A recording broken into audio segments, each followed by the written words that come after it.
Hello friends नमस्कार जय जगन्नाथ। आज राति पाहिला ट्रेन रे बसिला परे आपण मानक सहित एमती केबे हेची कि नाही मु जानेनी किंतु मु एमितिया बहुत थर फील करछि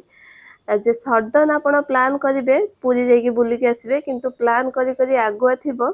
किंतु जाई परिबेनी कहते ना कालिया जो डोरी न लगिले केही ता पाखकु जाई पारेनी तो सेमितिया कथा आ ए जिनसटा मु बहुत टाइम फील करछि। काली एक्चुअली राति रे हमर डिसाइड हला जे हमें जिबा पूरी जाई कि बुली के आसीबा तो आमको खर्दा आम जड़े दियर रोचे तो घर को जबार था तो आम कहलु आग पूरी जाकि बुलिकी पलि आसबू तापर जाकि घर होइकी आसबू जेहेतु संडे थिला पूरी बहुत भीड़ हुए आउ एबे सब जो श्रावण मास पानी ढाला जाऊँच काउड़िया मैंने भी जाती पूरी रे तो से भीड़ बहुत हम आम सका जल्दी पलैबू राति 3:30 पाखापाखि उठिकी आम बाहरिलु देखिलु 4:30 गोटे ट्रेन अच्छी पुरुषोत्तम एक्सप्रेस जोटा कि लेट थिला तार टाइमिंग देखौछि 4:50 से भुवनेश्वर स्टेशन रे तो आम 4:30 पाखापाखि बाहर के आसलु 4:45 पाखापाखि स्टेशन पाखे आम आसिक पहुंची गलु किंतु आम जो गाड़ी रखिबू पार्किंग रे सेटा 5टा बेले ही खोलिबो तो ट्रेन आसिकी स्टेशन भितर छिड़ाई आम स्टेशन बाहर छिड़ाईचु से लोक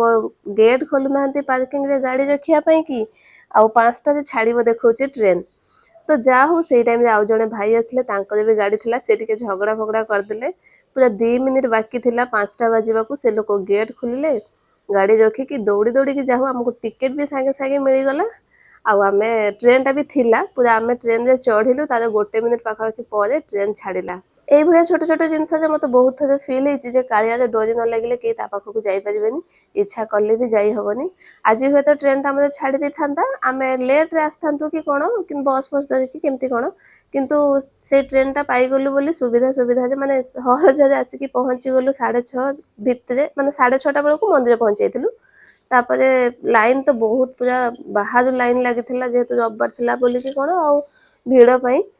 ତାପରେ ବି ଆମେ ଯାଇକି मंदिर भितर 8टा सुधा ठाकुर दर्शन हो गला भलरे तापरे बुली बालिकी बाहर के आसलु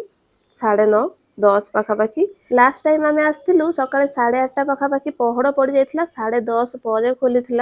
पहड़ आम मैंने पूरा 2 घंटा 2.5 घंटा ता भितर बसी दर्शन पाइलु। आज जाऊ से हैरानटा हेनु 8टा पाखापाखि दर्शन सारिकी पलि आसलु आसिकी बाहर भी बुलिकी बाहर टिके बसिलु पागटा भी सेते खराब नथिला ठीक ठाक थिला। तापरे पुओ कहला जीव बीच को जीवा टिके समुद्र पाखु बुलिकी आसीबा टाइम थिला बोली पळिथिलु बीच रे टिके बुलिकी आसिलु। एई वीडियो रे एतिक पुणी देखाबो गोटे नेक्स्ट वीडियो रे सेते पर्यंत बाय बाय टेक केयर जय जगन्नाथ।